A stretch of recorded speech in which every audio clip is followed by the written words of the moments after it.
Welcome back, dear children.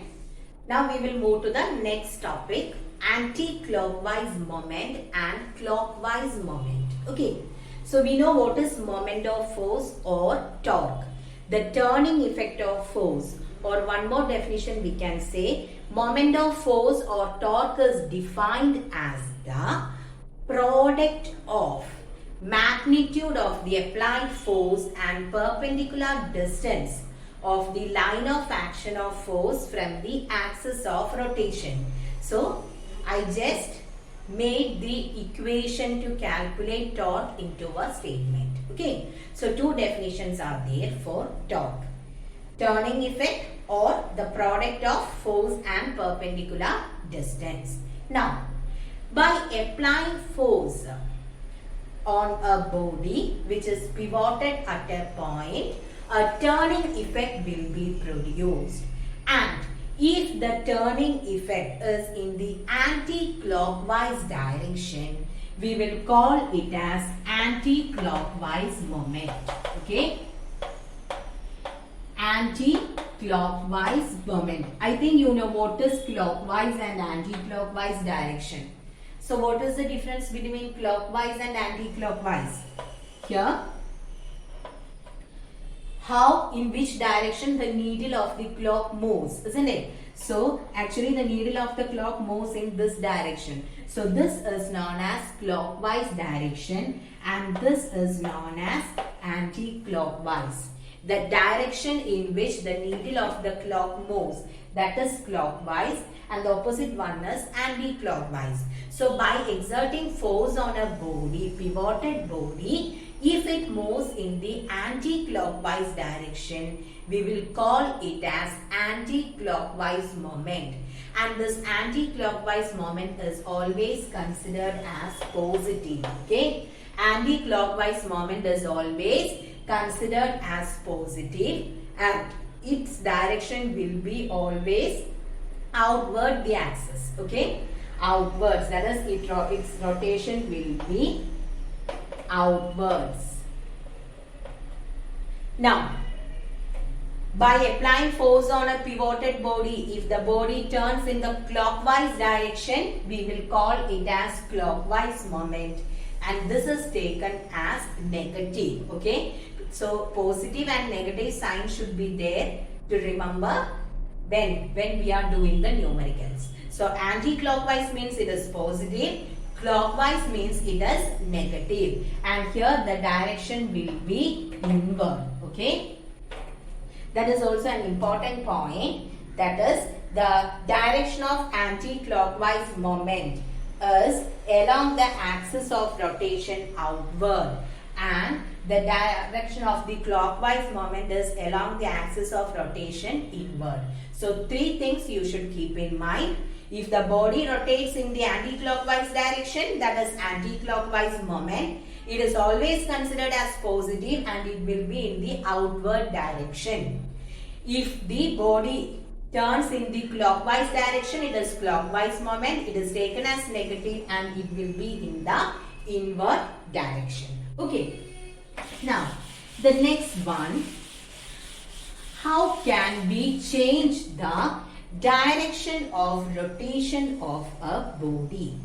By applying force on a pivoted body, it rotates, isn't it? When you are applying force on a pivoted body, it turns. It can turn in clockwise or anti-clockwise direction. And now how can you change the direction of rotation of the body?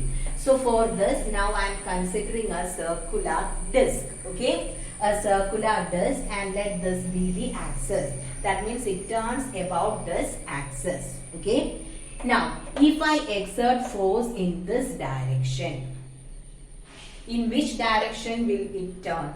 If I am exerting force in this direction, the body will be rotating in this direction, isn't it? Instead of that, the same body, if I am exerting force in this direction, the body will be turning in the other one. That is, if I exert force in this direction, we will be having anti-clockwise moment. And if I am exerting force at this point, Here the turning is in the clockwise direction. That is, by changing the point of application of force, you can change the direction of rotation of a body. Okay? By exerting force on a body, a turning effect can be produced, and this direction of the turning, that is the direction of the body, can be varied in two different ways.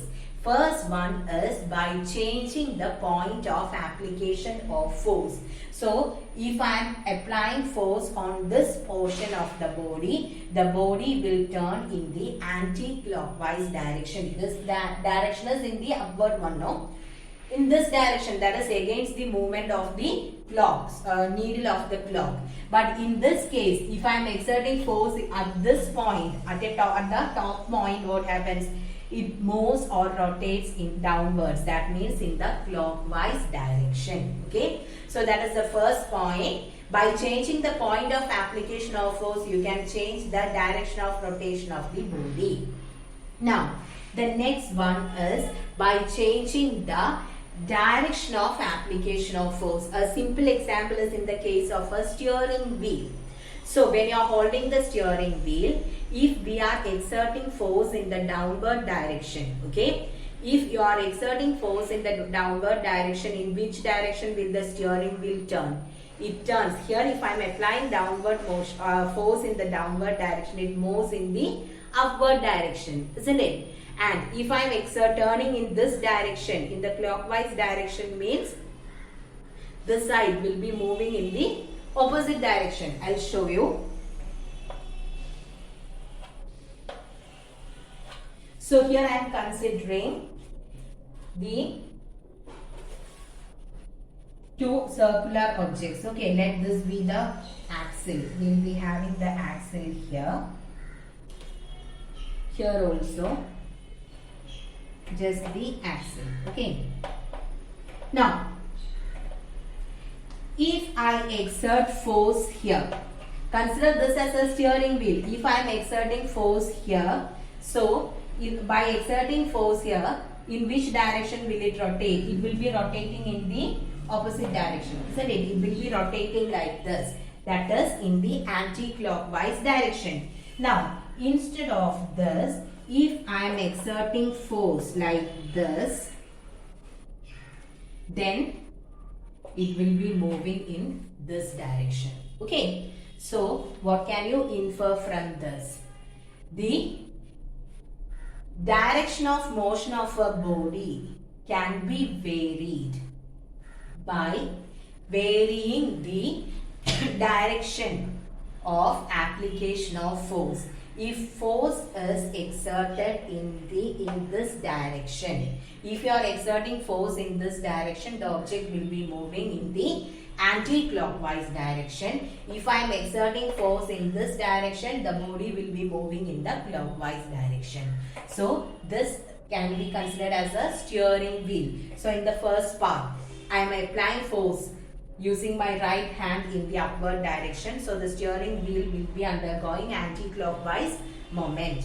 Now, if I am exerting force downward, instead of upward motion, if I am moving it downward, then the steering will be moving in the clockwise direction. Okay. So, no need to by heart the diagram and all, but you should know how can we change the direction of motion of a body. So, the direction of motion can be changed in two different ways. First one, by changing the point of application of force, and the second one is by changing the direction of application of force. Okay, so by changing the point of application of force as well as direction of the force, you can change the direction of rotation of the body. In the first case, when I exerted force in this direction, the body was moving in the anti-clockwise direction, not at this direction, at this point. So if the force was exerted at this point, anti-clockwise motion. If the force was exerted at the upper point, clockwise moment.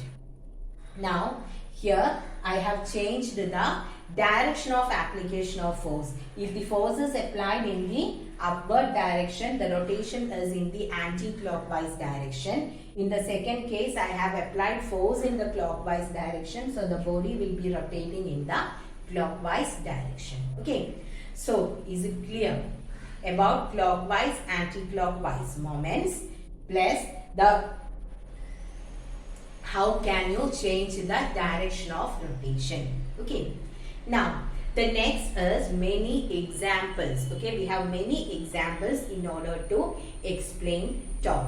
So the best and common example is about the door. Already I told you. So this here the handles are kept at a maximum distance from the hinges on a door. So what is the reason? By applying a small force, maximum turning effect can be produced. Why? Because moment of force depends on the perpendicular distance between the axis and the point of application of force. Now, another example, I hope you have seen spanner, isn't it? We'll be having spanner, and if you are taking a spanner, what about the handle? It has a long handle or its length is more. Actually, we need only that end portion to tighten or loosen a nut, isn't it? Only the end parts of the spanner is required in order to tighten or loosen a nut. But for most of the spanners, you can see a long handle. So, what is the need of that long handle?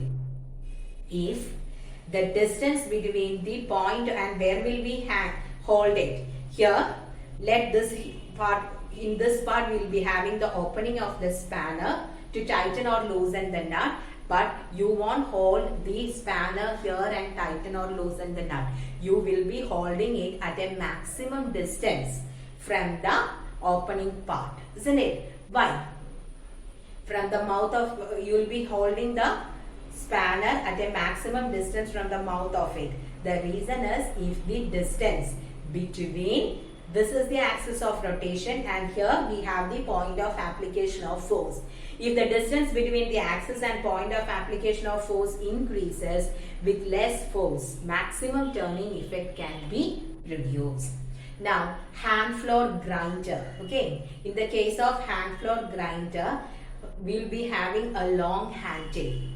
What is the need of long handle? Axis of rotation, that is, it will be at the center. Then long handle, the force will be exerted at the tip of the handle. Since there is more distance between the axis of rotation and point of application of force, a maximum turning effect can be produced with a small amount of force. Okay. Then in the case of a steering wheel, actually we are exerting force on the steering wheel and this is fixed from the center, isn't it? So actually we have the axis at the center, but we are exerting force or we are turning the steering. The pictures are given in your textbook. You can have a look on it. In the center we have the axis. Then we have the steering wheel. You will be exerting force on the steering wheel which is at a maximum distance from the axis. This is done in order to produce maximum turning effect with a minimum force. Now, another one in the case of cycles. So, you will be applying force. Where are we applying force? Foot pedal is there, isn't it? So, you will be exerting force on the foot pedal and near the foot pedal, you will be having the toothed wheel and the rear wheel is placed at a small distance from the toothed wheel and both are connected using a chain. In a cycle, you will be exerting force on the foot pedal. Near the foot pedal, we are having the toothed wheel, that is that bigger wheel. Then the rear wheel will be at a small distance from that and the toothed wheel and the rear wheel are connected using a chain. Okay, so you are exerting force at the foot pedal which is at a maximum distance from the rear wheel. That is axis of rotation. So since the distance between the axis of rotation and the point of application of force is more, with less amount of force you can produce maximum turning effect. Okay, so many examples are there in our day-to-day life to explain this. Now another one, jack screw. which is used in the workshops and all in order to lift heavy vehicles. So for all these things you will be having a long handle. This is done in order to increase the torque. Okay, so how can you increase the torque or moment of force? By increasing the perpendicular distance between the point of application of force and axis of rotation. So this is the main thing what you should keep in mind. Okay, torque, it is the turning effect of force. Usually by applying force, a straight line or a linear motion takes place if the body is free to move. But if the body is pivoted at a point, a turning effect is produced, which is known as torque. Then in order to produce maximum turning effect, it is very difficult to apply more amount of force. Instead of that, what should you do? Increase the distance between the axis of rotation and the point of application of force. So, if the distance between the axis of rotation and point of application of force increases, then by applying a small force, maximum turning effect can be produced. Okay.